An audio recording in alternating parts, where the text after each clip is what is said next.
Textify is officially on Spotify. Links in the description.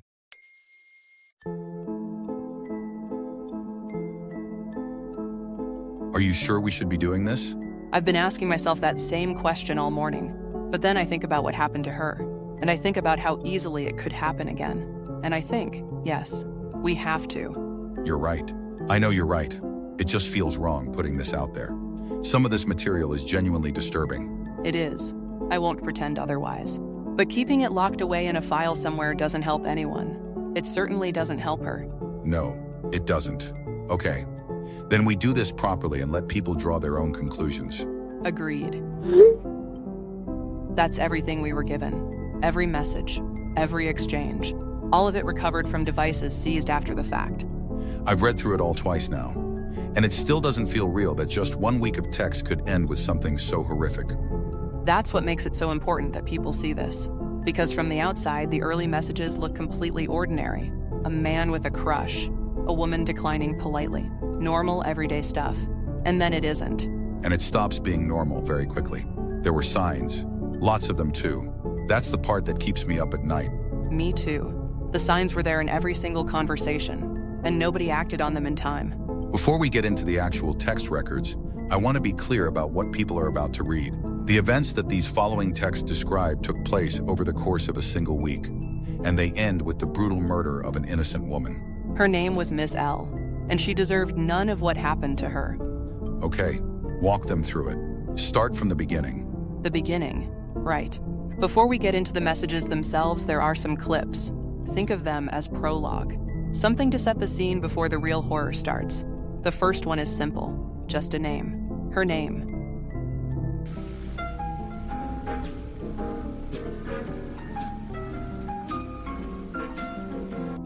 Just her name on a black screen, and already it feels heavy. Knowing what that name is attached to. That's intentional. Before we show anyone what happened to her, we wanted people to sit with who she was, not what was done to her. Not yet, at least. Good. That's right. Keep going. The second clip introduces him, the man at the center of all of this. His name is Tejo. He met her at the office.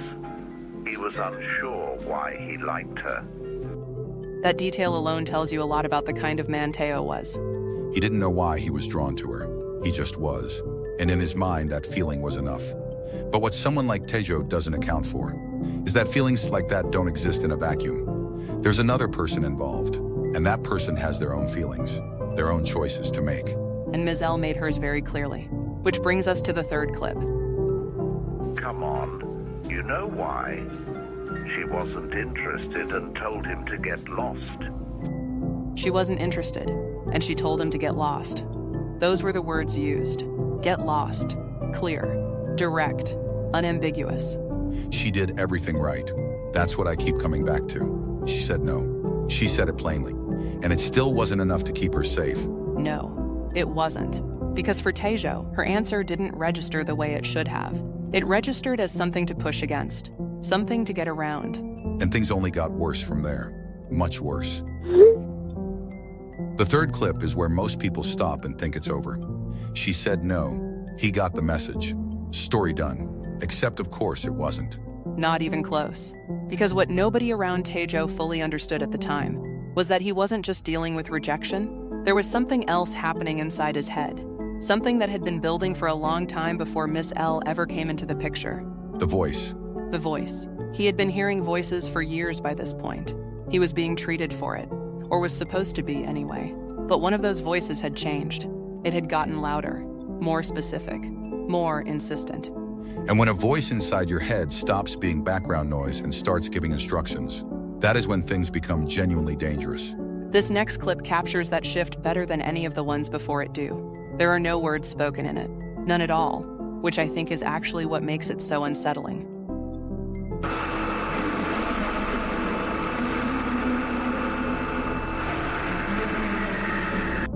Just those words, screaming off a static screen in capital letters, and underneath it, that noise. That grinding, crackling static that just doesn't let up. By this point in the timeline, the voice had become impossible for Tejo to ignore. He couldn't drown it out. He couldn't sleep through it. He couldn't medicate it away. And critically, he hadn't told anyone the full extent of what it was saying to him. Which we will get to. Because that decision, or rather, Raphael's failure to push hard enough to find out, is one of the most consequential failures in this entire record. It is, but that comes later. For now, the fifth clip, and this one requires a little context before I send it. Go ahead. By this point in the week, Tejo's perception of Miss L had shifted entirely. In his mind, she was no longer simply a woman who had rejected him. The voice had reframed her, made her into something threatening, something that needed to be dealt with. And Tejo, unable to separate the voice's narrative from reality, had started to believe it. He knew she was dangerous. He tried to stop her. She didn't listen. Those words appearing one after the other like that. I want to be clear about what we believe those words represent. Those were not words Tejo used to describe himself. No, in Tejo's warped understanding of events, those were words that described her, Miss L. The voice had convinced him that she was the dangerous one, that she was the lunatic, that she was the threat. He tried to stop her. That's what the narration says. And he genuinely believed that, in whatever remained of his rational mind. He believed he was acting in some kind of self-defense. And that is perhaps the most disturbing element of his psychology throughout all of this. He was not performing malice. He was not pretending to have a justification. He actually had one. Inside his own head, he had constructed an entirely coherent reason for everything he did. Now, here is where the irony of the sixth clip becomes almost too much to sit with. Yes, because after everything the fifth clip shows us, after the static and the words and the violence implied in every frame of it, the sixth clip looks almost peaceful. On the surface, anyway. They loved each other. They loved spending time alone. They went camping together. A tent, a man standing next to a rock, a woman nearby. And the narration tells us they loved each other, that they loved spending time alone together, that they went camping. Knowing what we know, that word, loved, sits in the stomach like something rotten. Because it wasn't love. What Tejo felt was not love. It was possession. It was obsession dressed up in the language of affection. And the camping trip was not what the narration makes it sound like. No, it was anything but. That rock you see in the illustration is not just a piece of scenery. No, it isn't. And that brings us to the last clip we are sharing before the text records begin. Clip 7. I want to prepare people for this one specifically, because it's short, shorter than any of the others. Just 4 words on a white screen. But those 4 words are the reason everything that follows happened. What are you waiting for? Do it.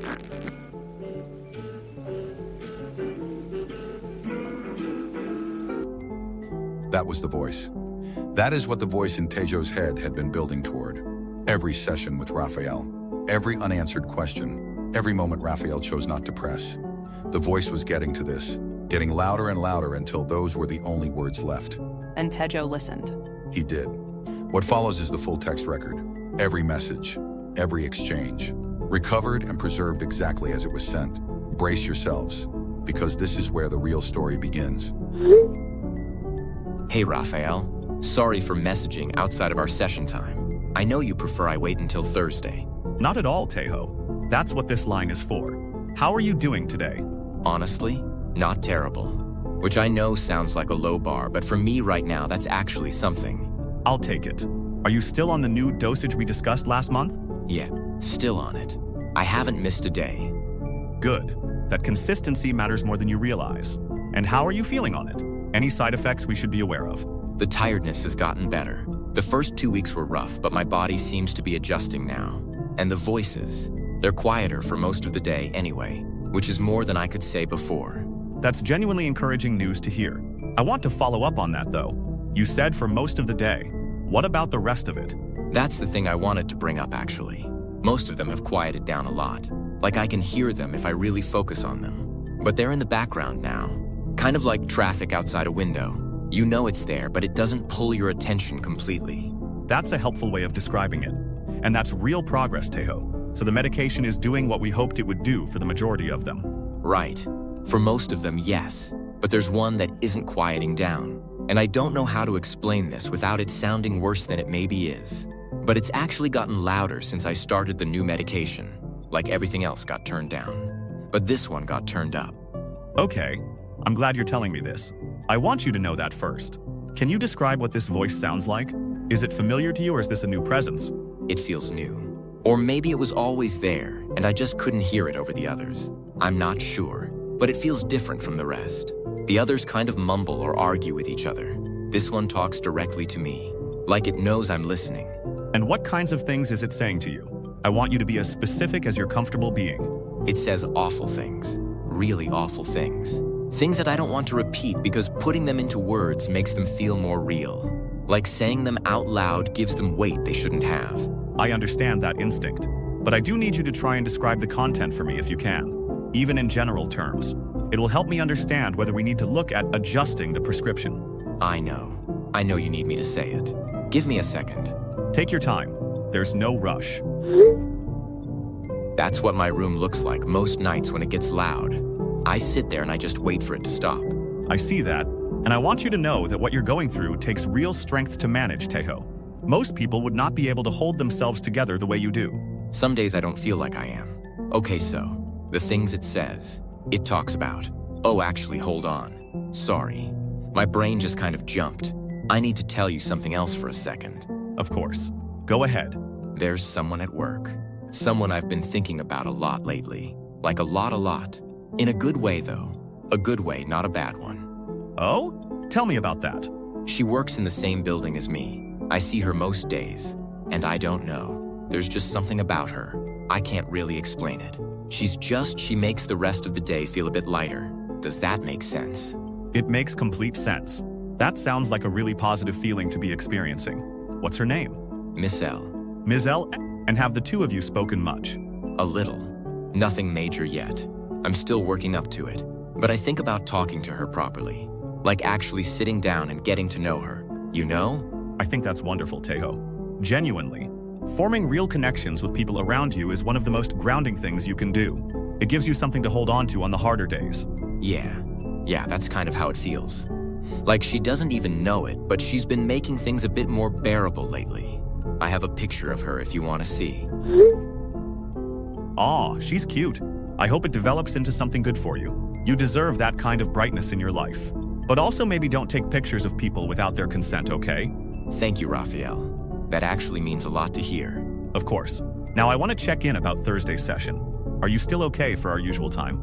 Yeah, I'll be there. Perfect. And Tejo, I'm really glad you reached out today. Keep taking the medication and hold on to that feeling about Miss L. That kind of thing matters. I will. Thanks again. See you Thursday. See you then. Take care of yourself. Will do. Hey, hope you don't mind me messaging you like this. I got your number from the staff directory. Oh. Hi there, Teo. What's up? Well, I was just wondering if you'd maybe be free at some point this week. There's a bar not far from the office that does really good food as well.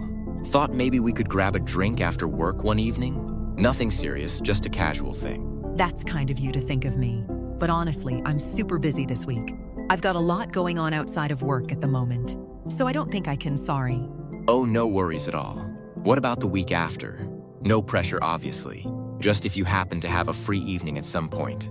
I'm actually pretty tied up the week after as well. It's a busy time for me right now. Right. Yeah, of course. Is there any week that might work for you? Like at all? I'm pretty flexible with timing. Tejo, I'm going to be straight with you because I think that's fairer than stringing things along. It's not really about being busy. I just don't want to get drinks with you. Not in that way. I hope that makes sense, and I hope there are no hard feelings. Oh, okay. Got it. Sorry to have bothered you. You haven't bothered me. Take care, Tejo. Hey, you free to talk? Of course, babes. What's going on? He messaged me again. Tejo from work. Oh, God. What did he want this time? He asked me to go for drinks. Said he got my number from the staff directory. Which, first of all, that alone is a bit much. Yeah, that's weird. Like, who does that? The staff directory is for work stuff, not for asking people out. Exactly. And then when I said I was busy this week, he immediately asked about next week. And when I said I was busy then too, he asked if there was any week at all that would work. So I just told him straight. I said it wasn't about being busy and that I just didn't want to go for drinks with him. Good. Honestly, that's the best thing you could have done. A clear, direct answer is so much better than leaving it vague. Vague just gives people room to keep hoping. That's what I thought too. I didn't want to be cruel about it, but I didn't want to leave any ambiguity either. He just said okay, and that was that. Then hopefully that's the end of it. He's got a clear answer now. There's really nothing left to interpret. Yeah. Fingers crossed he actually takes it on board. I'm sure he will. Some people just need to hear it plainly, and then they're fine. Don't stress about it. You're right. I'm probably overthinking it. Anyway, how are you? I'm good. Ted and I are arguing about what to pack for the camping trip, which is very fun. He wants to bring a portable speaker the size of a small fridge. Tell him that is absolutely not happening. I've told him 3 times already. He is not listening. 3 times and still nothing? That man is a menace. A menace with a very large speaker. Anyway, I'm glad you sorted things with Tijo. Now forget about him and focus on the weekend. We are going to have such a good time. I genuinely cannot wait. I need it so badly right now. Fresh air, trees is no drama. Exactly. Just us and the woods, and hopefully not Ted's speaker. Hopefully. Okay, I'll let you get back to your packing negotiations. Talk soon. Talk soon. And seriously, don't give Tejo another thought. It's done. Hey, Soerm, looks like it's not done. Did he message you again? No, he hasn't messaged me again. But it's been 3 days since that conversation. And something is going on at work that's starting to make me uncomfortable. Like what? He keeps appearing. Like every time I need to go somewhere in the office. The kitchen, the bathroom corridor, the little area outside the meeting rooms. He's just there. And I can't tell if it's coincidence, but it's happening too consistently to feel random. How many times are we talking? I counted today. I walked past him or saw him nearby 5 separate times, and each time he'd say hi. Not in a loud way. Just this quiet, almost casual hi as I went past, like we're old friends. And what do you do when he says it? I've been ignoring him. I just walk past and look straight ahead, and he still does it. Every single time, even when I've made it completely obvious that I am not engaging, he just keeps saying hi. Okay, that's not nothing. That's deliberate. Even if he tells himself it isn't. Wait, let me show you a picture. Oh, hell no. That's basically been the vibe all week. Like I'll turn a corner and there he is. Just sort of present. Right. Okay, I'm going to say something, and I need you to actually hear me. You need to report this to HR. I know. I've been going back and forth on it because I didn't want to cause a scene. You are not causing anything. He is. He had a clear answer, and instead of respecting it, he decided to make your daily routine feel like something you have to navigate around him. That is not okay. HR exists for exactly this kind of situation. You're right. I know you're right. I'll go in and speak to them tomorrow morning. Good. I'm really proud of you for doing that. And once it's done, it's in their hands. You don't have to manage this on your own anymore. Honestly, just deciding to do it already feels like a weight off. I've been dreading walking through that building the past few days, which is ridiculous because it's my workplace. It's not ridiculous. It's exactly the effect that kind of behavior is designed to have, whether he realizes it or not. But after tomorrow, it gets dealt with properly. And then this weekend, you get 2 whole days in the woods, far away from all of it. God, the camping trip. I have been thinking about it non-stop all week. Just trees and quiet and absolutely nothing to think about, except whether we remembered to bring enough firewood. Ted has already packed enough firewood to last us approximately 1 full winter. So that is not something you need to worry about. Of course he has. That is what this weekend is going to look like. That exact picture. I promise. I really hope so. I need it. I know you do. Report Tejo tomorrow. Then pack your bag and let the rest of it go for a few days. Yeah, you're right. I will. Thanks, Nikki. I need to talk to you. Of course, man. What's going on? Something bad happened today. Okay, take your time. Tell me what happened. I got fired. They called me into a meeting first thing this morning. HR and my manager were there. Both of them sitting there with this printed document in front of them. And they told me that a formal harassment complaint had been filed against me. Oh, Tejo, I'm sorry to hear that. Can I ask who filed the complaint? It was Ms. L. I see. And what were the specific grounds they gave you? They said I had been making her feel unsafe in the workplace. that I had contacted her through the staff directory without her consent, and that after she declined my invitation, I continued to seek out her company during working hours. They called it persistent and unwanted contact. That's a difficult document to receive, and I want to be sensitive to how you're feeling right now. But I do need to say something honest to you, Tejo. Is that okay? Go ahead. When Miss L said no to getting drinks with you, that should have been the end of it. I understand that rejection is painful, especially when you have real feelings involved. But continuing to put yourself in her path after she had been clear with you, that wasn't something you should have done. I know that now. I think part of me knew it at the time too, but I couldn't seem to stop.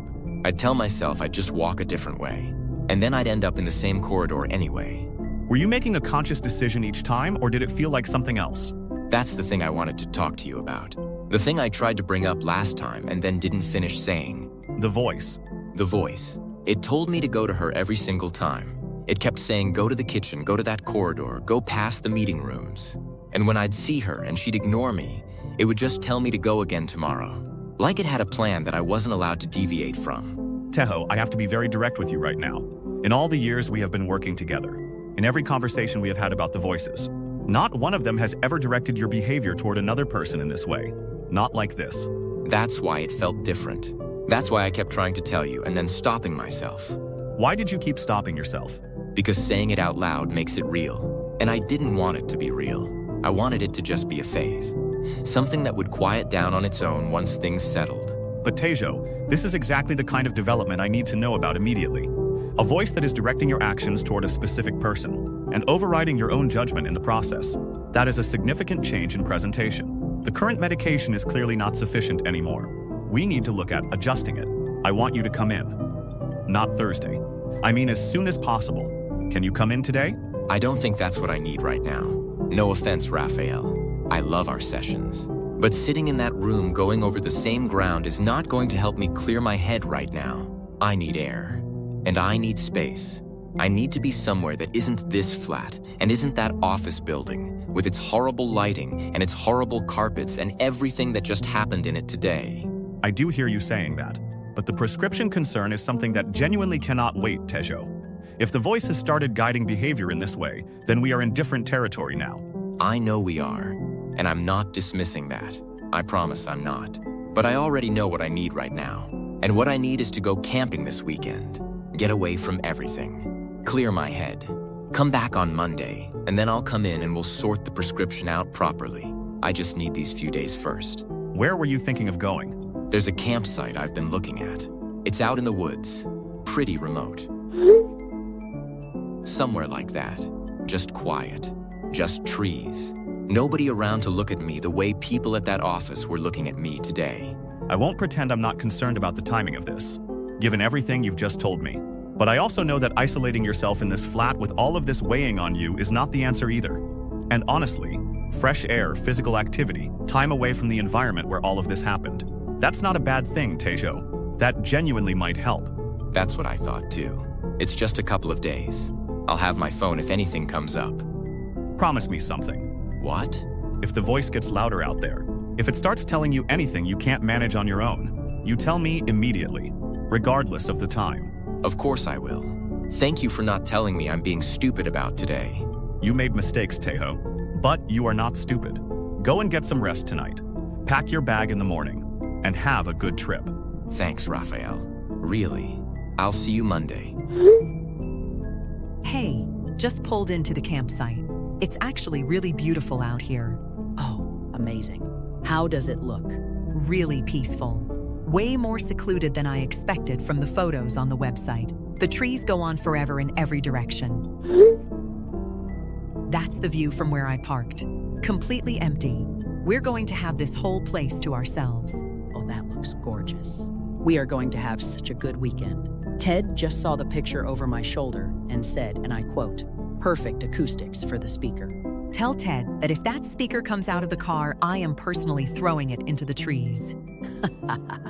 I'll pass that on. Okay, so slight update. We might be a little later than we planned. How late? So the sat-nav decided to send us on what I can only describe as the most scenic and unnecessary route imaginable. Like we have been on back roads for the past 40 minutes. We passed the same farm twice. The same farm twice? How is that even possible? Ted is how that's possible. He keeps overriding the route because he thinks he knows better. And then the sat-nav recalculates and sends us somewhere even more confusing than before. Oh no. Okay, honestly though, don't stress about it. There's absolutely nobody else here, so there's no rush. No competition for spots or anything like that. I spoke to one of the workers when I arrived, and they said the site is all ours tonight. Oh, that's such a relief. No crowds, no noise from other groups. Just us. Oh, and the workers leave at 5 o'clock. Oh, really? So it'll just be us completely alone out there? Yup. Which honestly sounds amazing to me right now. Total quiet. No neighbors, no colleagues, no anything. Just the trees. I love that. Okay, we are going to sort out this sat-nav situation and get to you as fast as we can. Are you okay setting up on your own in the meantime? I've already started, actually.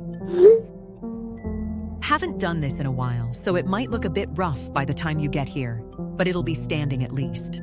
Ha! I believe in you completely. And if it collapses in the night, we can all blame Ted. Agreed.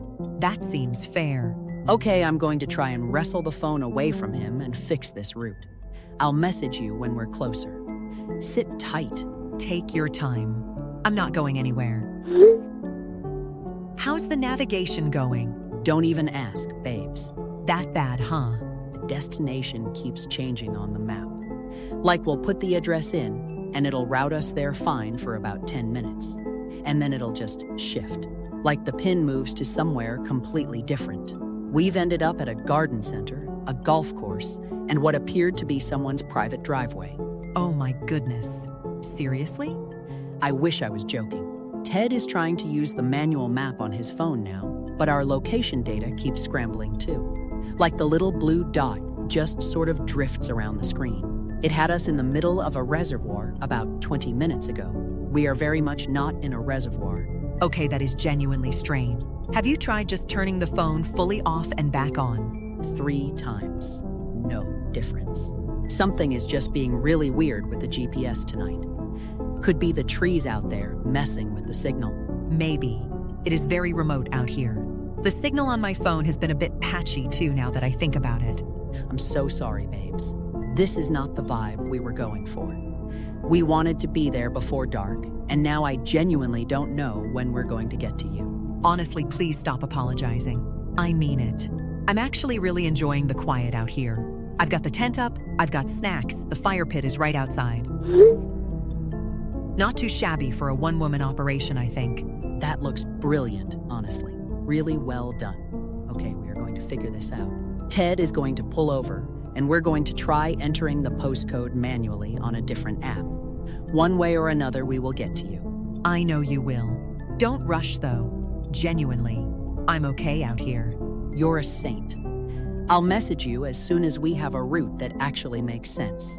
Shouldn't be too long now, hopefully. Sounds good. I'm just going to sit by the fire pit for a bit. Take in the view. Talk soon. Hey, no rush, but just checking in. How are you getting on? It's gotten dark pretty fast out here. Still working on it. The new app seemed to be working for a bit, and then did the exact same thing. Ted thinks there might be something wrong with his phone specifically. We're going to try mine. Okay, no worries. It's actually really nice out here at night. In a slightly eerie kind of way, if I'm being honest. But nice eerie, you know? Like the woods sounds. Oh, that actually looks so pretty. And also slightly terrifying. But mostly pretty. Huh. The workers have gone now, so it's just me. But it's fine. The fire is going, so I'm warm enough. And I've got my book. God, I feel so awful leaving you out there on your own. Are you absolutely sure you're okay? I promise I'm fine. Go sort the navigation out. I'll be here when you arrive. Okay, we'll see you as soon as possible. No rush. I've got the whole place to myself, and it's actually kind of lovely. Everything okay out there? Oh, babes, I'm so sorry. We are still completely and utterly lost. Still, it's almost midnight. What's happening? Every single time Ted puts the campsite address into Google Maps, it just routes us somewhere wrong. We ended up on a dual carriageway heading in completely the opposite direction for nearly half an hour before we realized. Oh no. And then when we gave up on the automatic routing and tried to navigate the map manually, our location data started doing the same thing it was doing earlier, just scrambling. The little dot keeps jumping around like it doesn't know where we actually are. At one point, it had us in the middle of a field with no roads anywhere near it. Ted drove around for 20 minutes trying to find a road that his phone said we were already on. That's so bizarre. Something must just be completely broken with the phones tonight. Some kind of signal issue with being out near the woods, maybe. That's what we keep telling ourselves. But honestly, it's been going on for so long now that it doesn't feel like a normal signal issue. It feels like something is specifically wrong. The app itself is just broken. Have you tried ringing anyone who might know the route? We tried ringing the campsite number from the website, but nobody's answering, obviously, because it's after 9 and they've all gone home. And the others from the group aren't much better off. Jess and Marco said their maps had been doing something similar. They ended up pulling over and deciding to drive up fresh in the morning. Oh, okay. So it's just going to be me tonight then. I'm so sorry. I feel terrible about this. You shouldn't be out there on your own in the dark. Are you absolutely sure you're all right? Honestly, yes. I mean it. It's actually not as bad as it sounds. It's quiet and the fire's still going and I've been reading. And actually, I'm not completely on my own out here anymore. What do you mean? A truck pulled up on the far side of the clearing about an hour ago. A man got out and started setting up a tent over there. You can see the tent from here if you look across. He hasn't come over or anything. Just set up quietly and that's been it. But it's nice knowing someone else is out here. Could you see what he looked like? Not really. He had a hoodie on and joggers. The hood was up the whole time. And he was on the other side of the clearing, so I couldn't make out his face. But he seemed fine. Just a bloke who wanted a quiet night in the woods, by the looks of it. Right. Okay. Well, just keep your tent zipped up tonight, yeah? Nikki, I'm fine. Stop worrying. I know. I just feel awful that we're not there with you. We're going to pull over somewhere safe for the night and then set off again first thing in the morning. We will be there by dawn. I promise you that. Good. I'll have the kettle on. Huh. I love you, babes. Get some sleep. And message me when you wake up so I know you're okay. I will. Have a good night, you two. Don't stress about the maps. You'll get here in the morning and it'll all be fine. Raphael, I need to tell you something. Tejo, it's nearly midnight. Are you all right? Are you at the campsite? Yes, I'm here. I've been here for hours. How are you feeling? How is the voice? That's why I'm messaging you. I need to say something and I need you to hear it. And I need you to understand that I'm not messaging you because I want to be talked out of it. I'm messaging you because I'm sorry. And I thought someone should know that I am. Tejo, what does that mean? Talk to me. What are you sorry for? I picked this campsite on purpose. It wasn't random. I chose it because she was going to be here. Who was going to be here? Tejo, are you talking about Ms. L? She's on the other side of the clearing from me right now. I can see the light from inside her tent. She doesn't know I'm here. Tejo, stop. Stop and listen to me very carefully. I need you to walk away from that campsite right now. Get in your truck and drive away from there. I am asking you to do that right now. Her friends aren't coming, by the way. In case you were wondering, I made sure of that. What do you mean you made sure of that? They're Google Maps. I got into it a few weeks ago, while I was still at the office. I knew how to do it from a thing I read online. Every time they put the campsite address in, it sends them somewhere else. Their location data is scrambled too, so they can't navigate manually. They've been driving in circles all evening. Tejo, what you're describing is serious. You need to step back from this right now. I need you to breathe and I need you to get in that truck. I also booked every slot on the campsite website weeks ago, dummy accounts, so that no other campers would show up, so that there was nobody else here, so that she would be alone. Please listen to me, Tejo. Whatever the voice is telling you to do right now, you do not have to listen to it. You have always had the ability to override it. Just breathe. Just stop and breathe. It's too loud for that now. It's been too loud for that for a long time. That's the thing you never quite understood, Raphael. I know you tried, but you never quite understood how loud it gets. Tejo, I need you to tell me exactly where this campsite is. Right now. Give me the name or the address or anything. I have a rock with me. It's a good one. Heavy. The voice picked it out this afternoon. It said this one, and I knew it was right. No, Tejo, put it down. Put it down and walk away from there. I am begging you. She is an innocent person. She belongs with me, Raphael. That's all the voice has ever been trying to tell me, that she belongs with me. And the only way for that to happen is for her to become a part of me. And that's where Tejo's messages stop, that last one. And then nothing. No reply to Raphael. No further messages sent from his phone that night. Just silence. The kind of silence that tells you everything.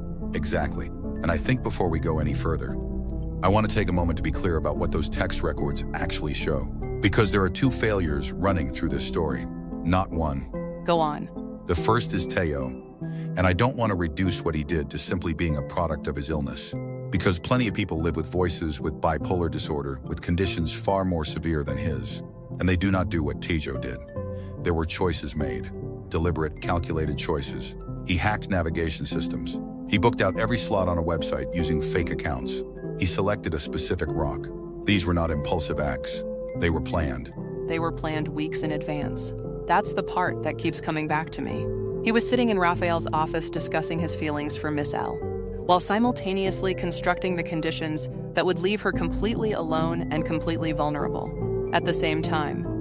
And the second failure is Raphael. Raphael, who sat across from Tejo week after week and heard him describe a voice that was getting louder, more specific, more insistent, and let the conversation move on to something warmer and easier every single time. He let Tejo redirect. He let him talk about his crush instead of finishing what he was trying to say about the voice. And then when Tejo told him directly, when Tejo said the voice has been telling me to do all of this, Raphael said the right words. He said we need new medication, and then agreed to let Tejo go camping instead. That's the conversation that haunts this entire record. That room, those two chairs. How many times did Tejo sit in that room and almost say what needed to be said? And Raphael never pushed hard enough to get it out of him. And an innocent woman is dead because of it. That's the conclusion the texts lead us to, inescapably. She said no. She reported him. She did everything that she was supposed to do. And none of it was enough.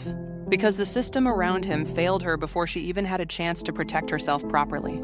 Now, we told you at the beginning of this that there were 10 clips in total, and that we would decide whether to share the last 3, based on whether we felt it served a purpose. We've discussed it at length, more than once, and we keep coming back to the same answer. Which is that softening this does no one any favors. The clips that follow are the reason this case needs to be documented properly, not filed away. Not kept behind closed doors where only the people already in the room know what happened. If you have made it this far through the record, then you have already absorbed the worst of it in terms of what it means. What comes next is simply the truth of what it looked like. And the truth is difficult. I won't pretend otherwise. What follows is the most disturbing material in this entire record. If you need to step away, step away. But if you can continue, then continue. Because Miss L deserves for people to understand the full weight of what was done to her. The 8th clip.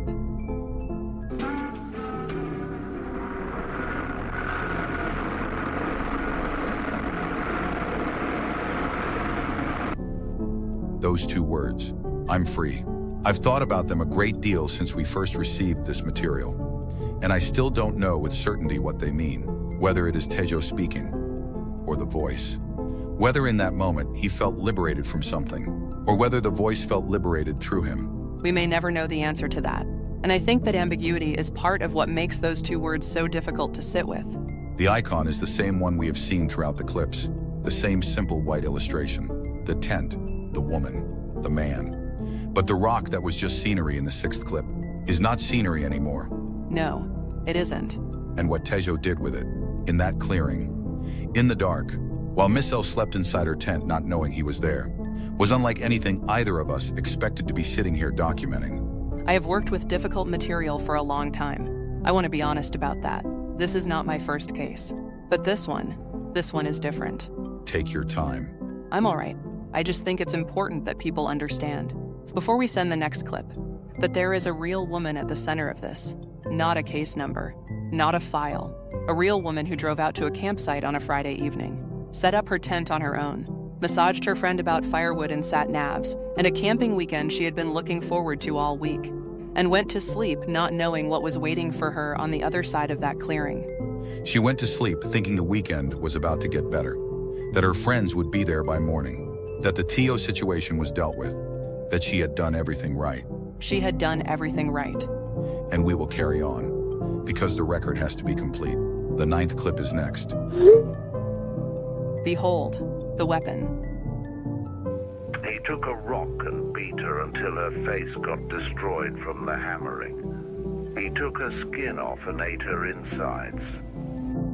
He took a rock, the one he had the voice select for him that afternoon, and he beat her with it. He beat her until her face was gone, until there was nothing left of it that you could recognize as a face. And then he went further, because the voice hadn't finished.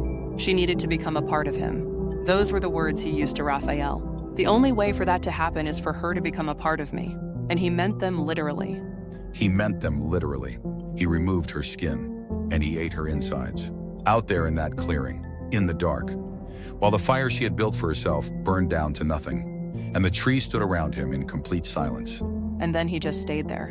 When the police arrived in the early hours of the morning, following Raphael's call, they found him still seated beside what remained of her. He hadn't run. He hadn't hidden. He was just there. Nikki and Ted arrived at the campsite just after 6 o'clock in the morning. They had driven through the night once their navigation had finally corrected itself. After what we now know was the moment Tejo's phone went dark and his access to their systems dropped. They pulled into the clearing, and the first thing they saw were the police vehicles. That's what they drove into. After a night of broken maps and wrong turns and worrying about their friend, that's what was waiting for them on the other side of it. Nikki was not allowed past the tape. Neither of them were, but she could see enough from where she stood. She has spoken about it in the time since. She said she could see the orange tent, still standing exactly where Ms. L had put it. The guy ropes still staked into the ground on each side. And she said something about that detail specifically, that the tent was still standing. Like everything was fine. Like her friend had just stepped out for a moment.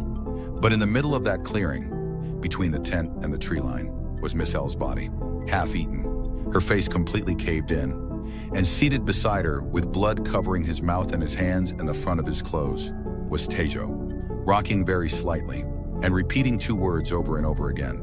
Die dog. Over and over. Nobody has been able to explain those words. Not conclusively. Whether they were directed at Miss L, whether they were the voice speaking through him, whether they meant something specific in the framework of whatever was happening inside his mind. We don't know. We may never know.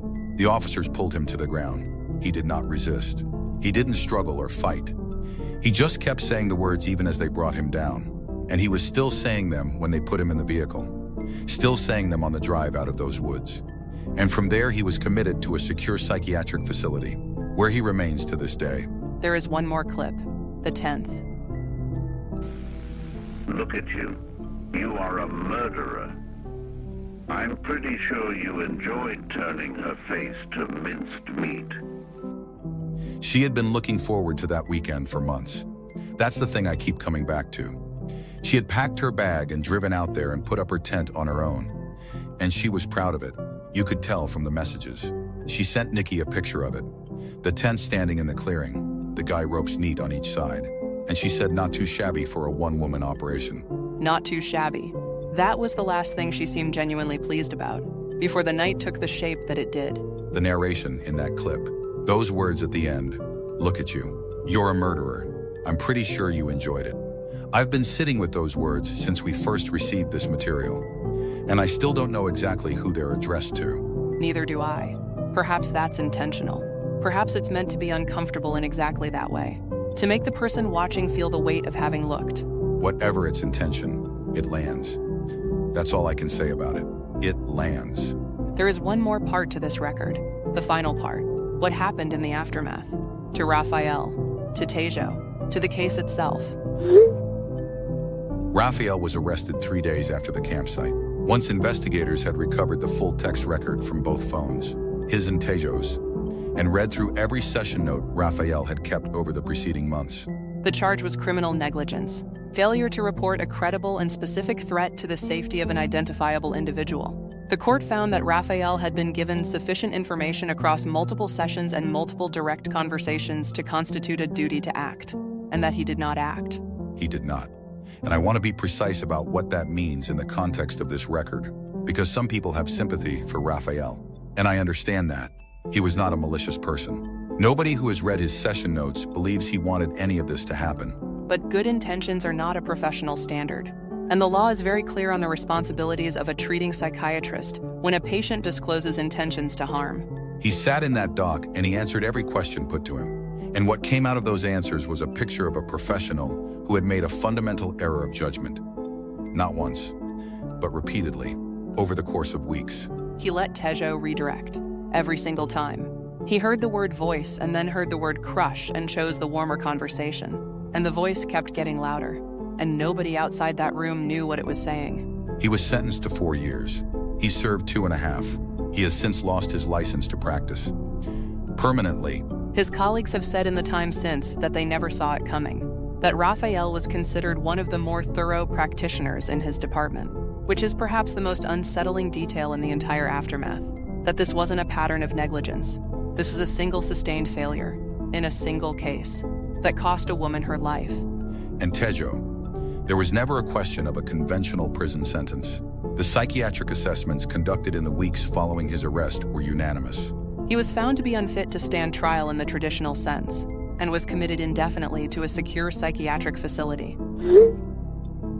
That is the kind of place he is in now, and will remain in. The assessors who reviewed his case described it as among the most complex presentations they had encountered in their combined careers. The voice. That is the thing that has occupied the people who worked on this case more than anything else, because Tejo described it consistently, across sessions, across the text record. He described it as distinct from the others, purposeful, patient, like it had a plan and was simply waiting for the right conditions to execute it. And nobody has been able to determine what it was actually saying to him. Not fully. He has spoken about it in sessions since the committal, but his accounts are fragmented. And the clinical teams working with him have not been able to construct a coherent picture of the voice's content. He still hears it. That much is documented. The medication keeps it at a level he can function around, most days, but it has not gone. And the words he was repeating when the police found him, die dog, those 2 words. In the time since, those have been examined from every angle the investigators and the clinical teams could think of.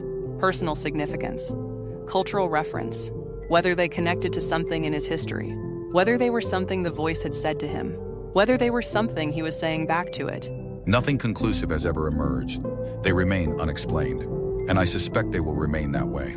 Some details in cases like this don't resolve, and I think it's important to say that plainly, rather than pretend there's a tidy answer waiting somewhere, because there isn't. Not for those 2 words, and not for the voice. And honestly, I've stopped expecting there to be. I have too.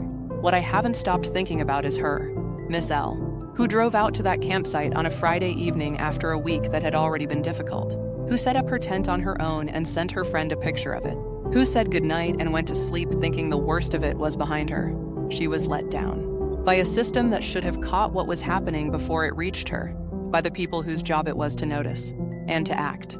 And didn't. None of it was enough, because the thing that was coming for her was already in motion long before she had any reason to know it. We shared this record because we believe people need to see what the shape of something like this actually looks like. Not the version that gets summarized in 3 lines. Not the version where the warning signs only become obvious in retrospect, but the full thing, message by message, conversation by conversation, so that the next time someone is sitting across from a patient who says the voice has gotten louder, or the next time someone tells a friend that a person at work keeps appearing in the same corridor, the weight of that detail lands the way it should. That's why we did this. That is the only reason. If one person reads this record and asks a harder question than they otherwise would have, then it was worth putting out there. Miss L deserved better than what she was given. That is the conclusion of this record, and it is the only conclusion worth ending on. She deserved better. From all of us. Thank you for staying with the full record. This case is now closed.